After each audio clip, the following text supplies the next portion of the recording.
host of the Gridiron.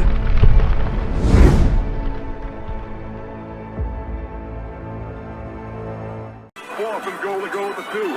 34 seconds left to go in the ball game.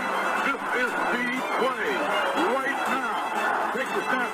Targeted goes in. Targeted all alone. And the quarterback keeps.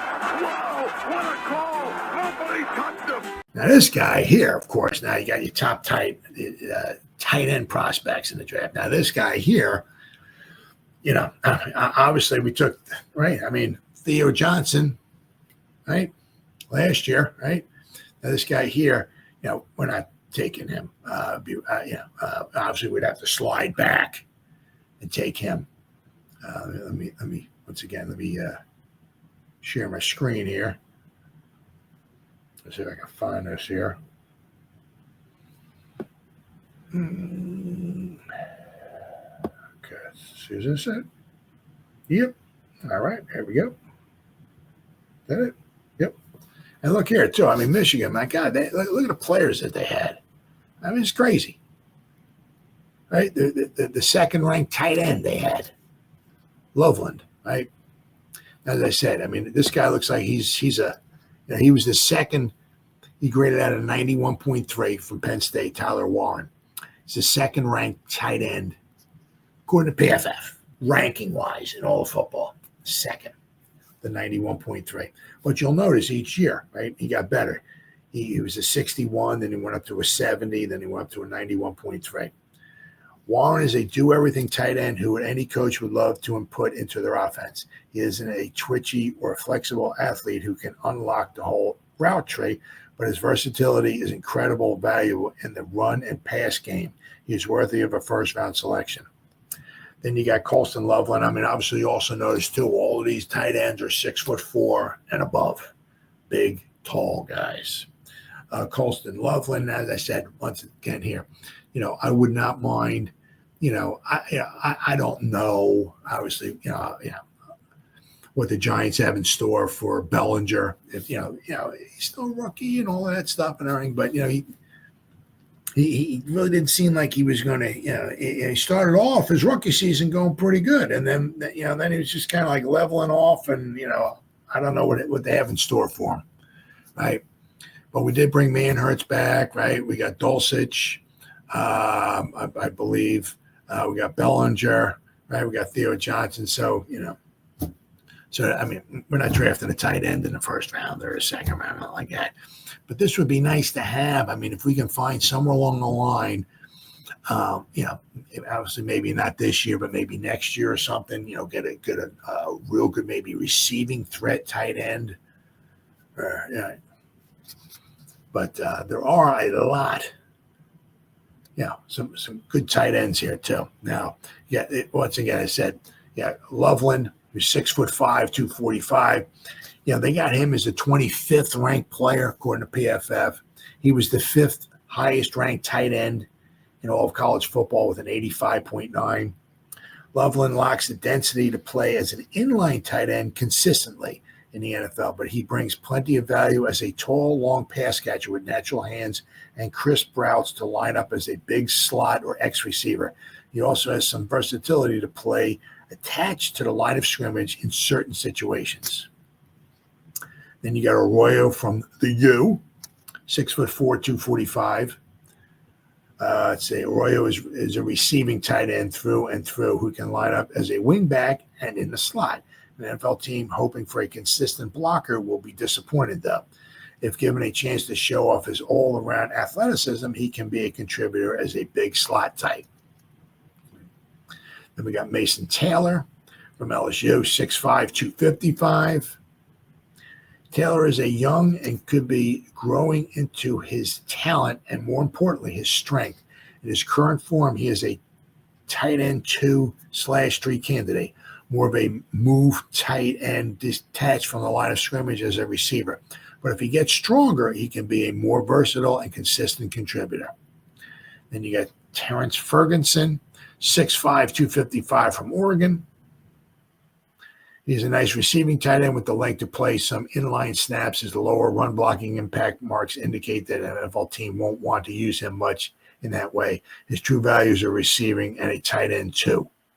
Now you'll notice that a lot of these guys here are not big, shall we say, inline tight ends. Line them up on a line of scrimmage, and them also block as well. So that's a lot of these more of a detached kind of tight ends from the line of scrimmage, right?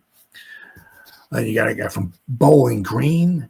Now this guy here, interesting. Now once again, it's from Bowling Green now, but 6'4", 230, right?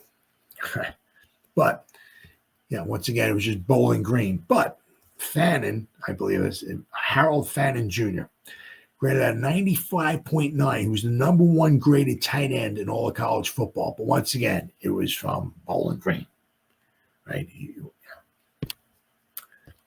He's a strong receiving tight end with a great value after the catch. His blocking reps are good enough to keep him in line as a tight end too, or as a wingback on occasion. But his bread and butter in the NFL will be as a tight end who you can quickly get the ball to for after the catch production in a tight end centric passing attack. So, all right, then we got, there's a bunch of guys, Helm from Texas, 6'5", 250, Mitchell Evans from Notre Dame. That's my team.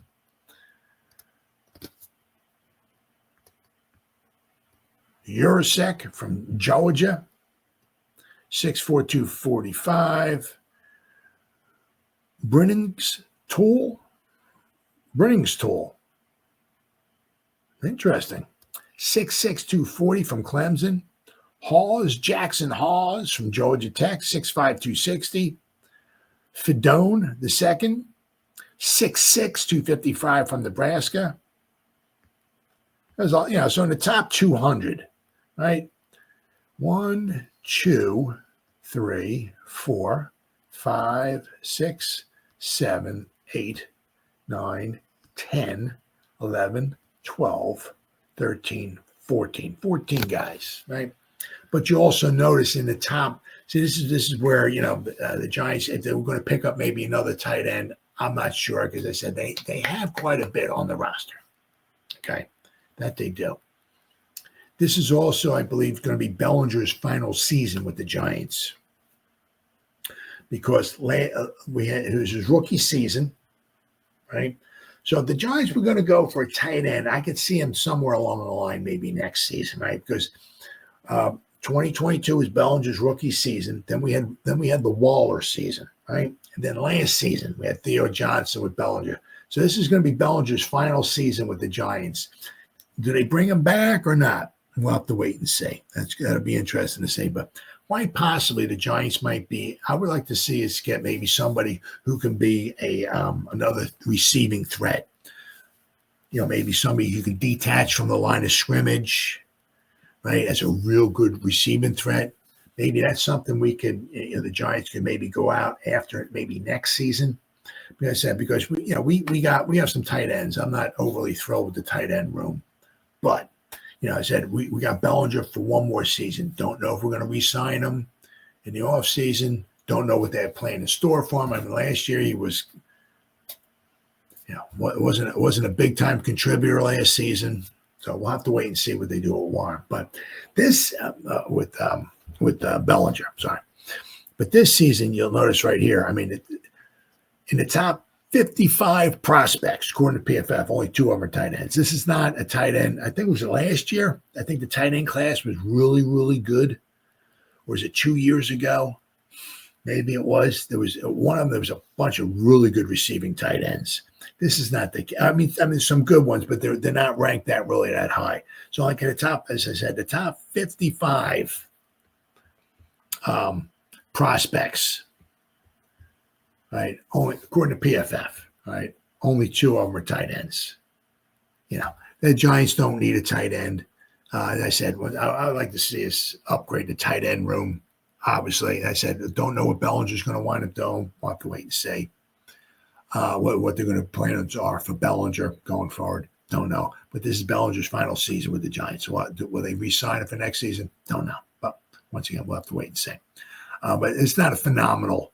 I mean, unless you take the guy Warren, right? If you take him, right, it's good. You got yourself something special. But after that, it's not a fantastic tight end class like it is like a defensive or maybe a tackle class, good tackle class, good interior defensive lineman class, good edge rushing class. There's some some good players there.